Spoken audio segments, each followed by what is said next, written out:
Bonjour à toutes et à tous. On va parler aujourd'hui du stockage d'hydrogène sous forme solide. Cette présentation sera divisée en trois parties. On va commencer par la présentation des technologies de stockage d'hydrogène sous forme solide. Puis, on va présenter le stockage par absorption physique. Et on terminera par le stockage d'hydrogène par absorption chimique. Les technologies de stockage d'hydrogène sous forme solide. Ces termes consacrés de stockage solide de l'hydrogène désignent le stockage dans un solide, non pas à l'état solide, comme cela pourrait être compris. Grâce aux progrès réalisés, les réservoirs composites sont aujourd'hui capables de résister à 350 jusqu'à 700 bars, rendant ainsi la compression comme un mode de stockage bien adapté aux quelques kilogrammes d'hydrogène nécessaires aux applications mobiles. En principe, le stockage sous forme solide de l'hydrogène a de nombreux avantages par rapport au stockage liquide et gazeux, surtout au niveau sécurité et capacité de stockage, comme il est illustré sur cette figure.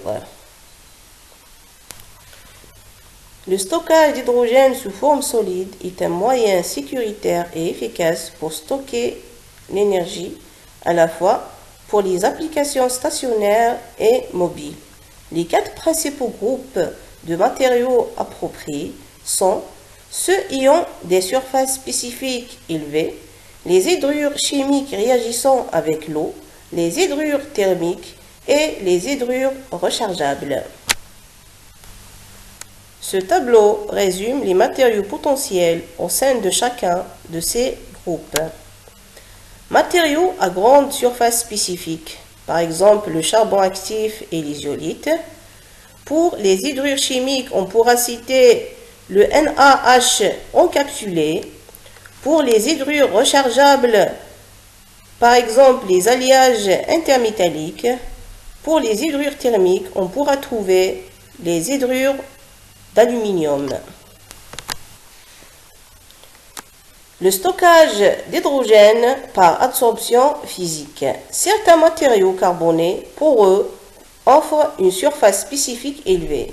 Les molécules de dihydrogène peuvent venir se coller en surface, ce qui constitue le phénomène d'absorption.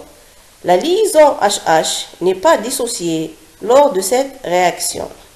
L'absorption moléculaire de H2 par un solide est due aux forces intermoléculaires de Van der Waals entre les molécules de gaz et les atomes à la surface du solide.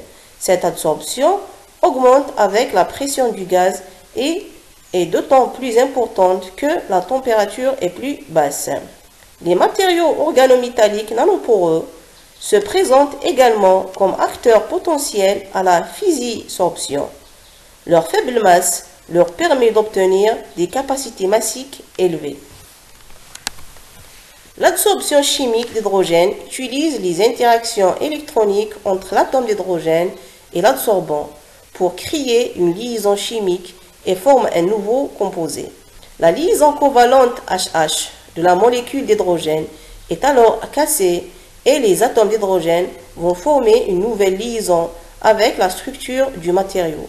Cette liaison peut être ionique comme dans le composé LiH.